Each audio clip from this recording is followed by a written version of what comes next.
Sakweli.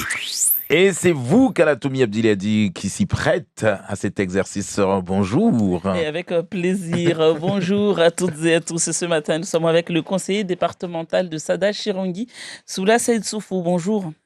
Bonjour aux Mahoraises et aux Mahorais. Un coucou particulier aux habitants du canton de Sada Chirongui. Merci d'être avec nous ce matin. D'abord, l'actualité.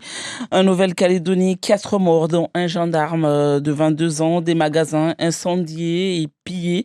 Nouméa est en état de siège. L'État a décrété l'état d'urgence. L'armée a été déployée.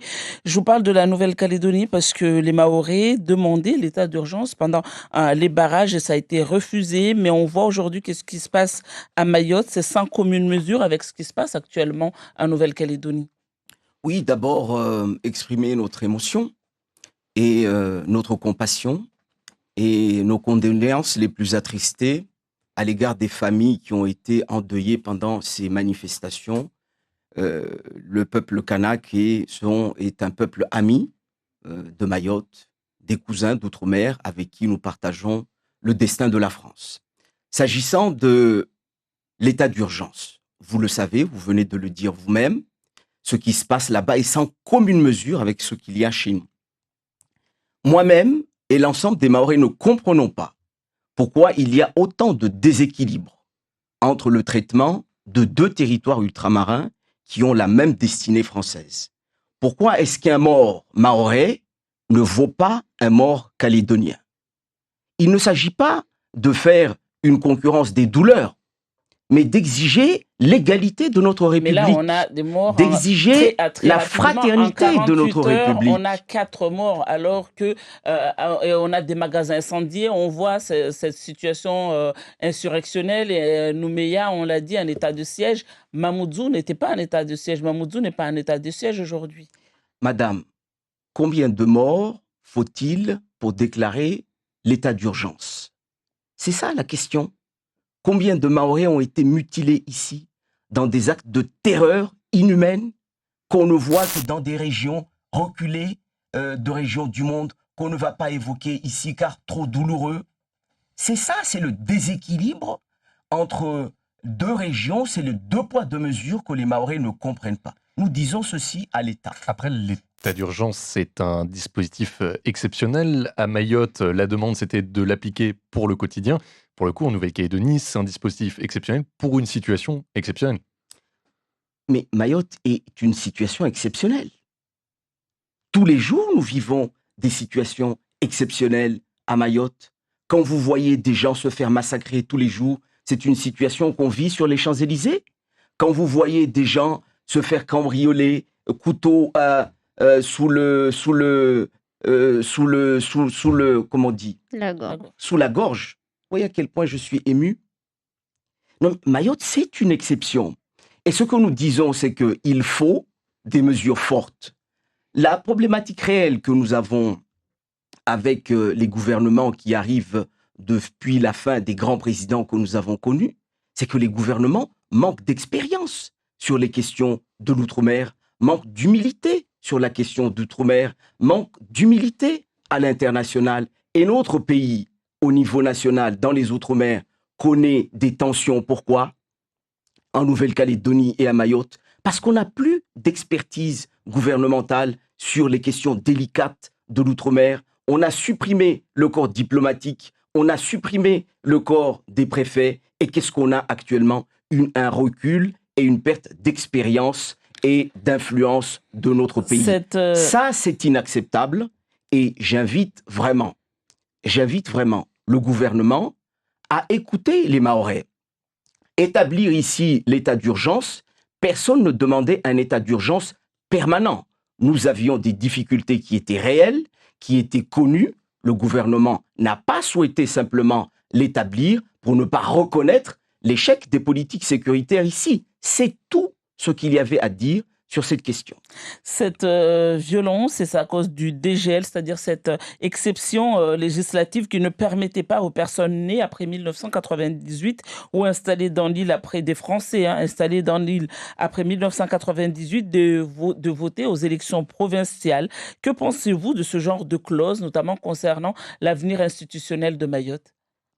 Quand je parlais d'expérience tout à l'heure gouvernementale qui manque cruellement, c'est que les pays et les territoires d'outre-mer ont chacun une histoire et une sensibilité. Il faut respecter les populations et ceux qui sont là en premier. Il ne s'agit pas de dire que les gens qui arrivent après n'ont pas leur place, mais il faut écouter les gens qui sont là le premier, qui ont le souci de la pérennité du territoire.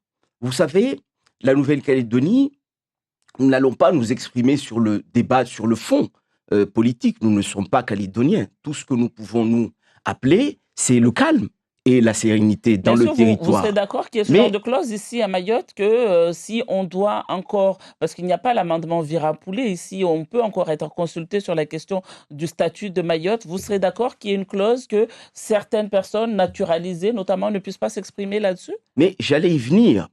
Donc la question du gel ou du dégel, c'est la question de la maîtrise de la destinée politique d'un territoire. La décision finale revient aux Calédoniens.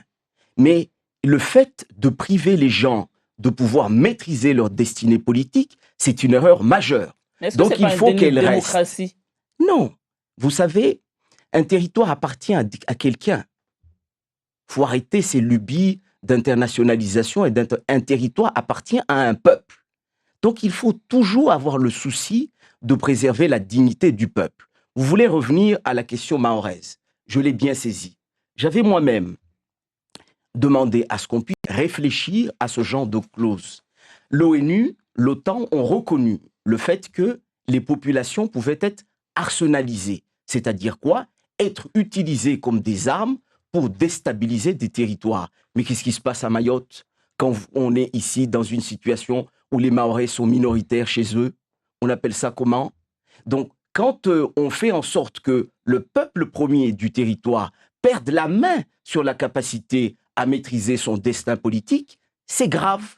Il faut donc des réflexions sur ce sujet. Et moi, je le dis, nos aïeux se sont battus pour la départementalisation. Je n'apprends rien à personne. Et nous savons que nous avons un voisin qui revendique notre territoire et qui nous envoie massivement sa population pour changer la démographie et donc changer la destinée politique. Est-ce qu'il est malsain de réfléchir à ce genre d'idées? Moi, je dirais à ceux qui nous disent qu'on est extrémiste, de se calmer un peu. Donc vous en parlerez aux parlementaires et... Mais naturellement, je me suis déjà exprimé favorablement sur ce sujet. Il faut que les Mahorais puissent garder la maîtrise de leur destin politique. Les élus du département, en tout cas ceux de la majorité, une partie ainsi que les maires et les parlementaires sont à Paris en vue de rencontrer demain le président de la République au sujet de la loi Mayotte. Alors on parle de convergence sociale, d'évolution institutionnelle également, on parle d'économie. L'enjeu est important, mais aujourd'hui on sent beaucoup de méfiance. Hier, il y avait le secrétaire départemental de la CGT qui était à votre même place et disait être très méfiant. Il avait peur que finalement tout soit déjà ficelé et que finalement les élus acceptent tout. Est-ce que vous êtes dans la même position? Oui, parfaitement. Nous avons eu à nous exprimer sur l'ensemble des propositions que le territoire a formulées. Le département avait consulté assez largement. Nous avons transmis au gouvernement l'ensemble de ces plus de 120 mesures. Il nous est revenu un papier rayé, vidé de sa substance. Donc le gouvernement avait déjà dit non à l'essentiel des revendications du territoire. Alors on doit s'attendre à quoi? Au même texte qu'on avait rejeté, amendé peut-être ici et là, mais je ne m'attends pas à une révolution, parce que le premier retour qui nous a été fait n'a rien de rassurant. Donc moi je suis sceptique, mais je garde l'espoir que le gouvernement, au vu de la dégradation de la situation de Mayotte, ait un sursaut politique et un courage politique pour donner enfin aux collectivités de Mayotte et au département, la première des collectivités, les moyens de développer ce territoire. Il n'est pas acceptable. Est-ce que du coup, encore une fois, les élus mahorais, si jamais c'est comme vous le dites, déjà ficelé à l'avance, est-ce qu'ils pourront gagner le bras de fer et s'y opposer cette fois-ci encore? Nous avons déjà dit non à un premier texte qui ne répondait pas aux aspirations des Mahorais. Nous ne sommes pas là pour faire plaisir à tel ou tel gouvernement. Nous sommes là pour défendre les intérêts de Mayotte. Et c'est notre seule boussole. C'est la raison pour laquelle nous avions dit non à un premier texte. S'il le faut, nous dirons non à un deuxième texte. Le gouvernement a dit qu'il fallait co-construire le texte. Pour le moment, je n'ai vu aucune co-construction. En dehors des visites communicationnelles des ministres qui viennent là, on ne nous a pas encore posé sur la table un texte qui était attendu depuis début janvier. Raphaël? Et justement, est-ce que vous êtes confiant dans la marge de manœuvre que vous aurez durant ce mois de consultation? Est-ce que vous êtes confiant justement, alors vous avez déjà un peu évoqué, mais sur le fait que le gouvernement soit prêt à revoir sa copie après les retours des élus? Vous savez, les Mahorais disent qu'ils sont hachir, ils sont exigeants et vigilants. Le texte que nous allons avoir pendant un mois, en tout cas en ce qui me concerne, j'en parlerai avec les Mahorais. J'en parlerai dans mon canton, j'en parlerai partout où on m'invitera. Parce que je connais le premier texte. On va très vite voir si c'est le premier qu'on nous resserre encore, ou si c'est le fruit d'une véritable co-construction qui aurait eu le temps, avec les échanges, avec cette visite, d'être revue par le gouvernement. Pour le moment, il n'y a rien, absolument rien, qui nous dit qu'on va avoir un texte qui réponde à nos ambitions. Voilà pourquoi je suis inquiet. Dans ce projet de loi devrait figurer le budget de la construction du nouvel aéroport. Est-ce que vous êtes d'accord pour sa construction à M'Tsangamouji ou vous vous y opposez comme d'autres qui restent plutôt méfiants? Non, moi je m'y oppose formellement et j'exprime ma solidarité à l'endroit de mes collègues Daniel Zedani et Maïmounati de Petite Terre, qui sont eux-mêmes hostiles, pas simplement parce qu'ils sont les représentants du canton où pourrait avoir lieu la construction prolongement, mais simplement pour des raisons évidentes d'économie et d'économie d'espace. Pourquoi est-ce que, depuis la période de Jacques Chirac, qui écrivait au président Bamana que dans les années qui suivaient, on allait construire la piste, pourquoi depuis ce temps, l'État et les gouvernements successifs n'ont pas tenu parole? Moi, je dis qu'on est en train de tourner en bourrique les Mahorais pour éviter de faire cet investissement essentiel. On l'a vu encore il y a quelques jours avec les grandes marées, l'aéroport était envahi par la mer. La subsidence, l'enfouissement, c'est pas juste quelque chose d'imaginé comme ça, mais c'est une vraie réalité aujourd'hui. Madame, il n'y a pas de pays où on a le plus de difficultés que dans les pays du sud-est asiatique. En Indonésie, vous avez une situation 1000 fois plus difficile que les rares soubresauts volcaniques que nous avons ici. Et pourtant, on a des aéroports en bordure de mer. Le Japon, qui connaît des situations beaucoup plus compliquées que nous, a des aéroports qui sont adaptés à ces enjeux et à ces risques majeurs. Pourquoi est-ce qu'on se refuse à appliquer des recettes qui sont déjà connues? C'est pas comme si on allait sur Mars pour découvrir comment construire ce genre d'infrastructure. Les techniques existent. On se refuse simplement à les faire. Moi, je ne peux pas entendre ce genre d'excuses bidons. L'enjeu environnemental et le dugong et le lagon. Aucun intérêt. Les Mahorais veulent leur aéroport. Il faut le construire. Le président a pris l'engagement ici de le construire. Je ne comprends pas à quel point on peut prendre à la légère la parole d'un président de la République. L'opération Place Nette, à l'heure actuelle, est-ce qu'elle vous paraît efficace? L'État s'attaque à ce qui nourrit l'immigration clandestine, la pêche illégale, le commerce illégal, la vente des produits contrefaits, les marchands de sommeil. Et certains trouvent même qu'il y a un peu de répit sur les routes. Alors, est-ce que vous êtes d'accord? Oui, il y a un peu de répit, c'est manifeste. Il ne faut pas nier l'évidence. Il faut donc continuer cette opération, il faut le renforcer.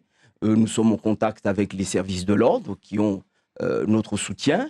Ils disent qu'on a besoin de plus de personnel parce qu'on a ici moins de personnel que pendant Wambouchou. Donc il faut accélérer cela, il faut renforcer cela, il faut vider nos rues, il faut vider nos campagnes, nos forêts de toutes ces personnes qui sont contre le vivre ensemble par leurs agressions. Il faut vider l'ensemble des quartiers difficiles de toutes ces personnes qui sont en train de mettre à mal les 11 semaines, c'est pas vivre suffisant. ensemble. On sait que c'est pour pendant 11 semaines. Ensuite, les forces de l'ordre devront partir à Paris, notamment avec les Jeux Olympiques. Oui, la difficulté est celle-là. il ne faut pas que ces opérations soient des opérations exceptionnelles. Les coups de poing, comme ça, c'est bien. Mais il faut que de façon permanente, dans les effectifs qui sont au quotidien pour assurer la sécurité intérieure, doivent être au niveau. Vous savez, ici, je vous donne un exemple pour vous dire à quel point nous sommes démunis. Nous avons ici à Mayotte, par exemple, un policier pour 1000 habitants, alors qu'on est au niveau national pour un policier pour 300, 400. Il nous manque plus de 1000 policiers municipaux ici. Plus de 1000. Nous demandons là, par exemple, un soutien de l'État pour que la police municipale puisse épauler la police nationale et la gendarmerie en zone gendarmerie pour que l'effort soit constant et pas simplement exceptionnel. Dernière question et réponse rapide, s'il vous plaît. Vous êtes dans la commission jeunesse, sport et culture au département.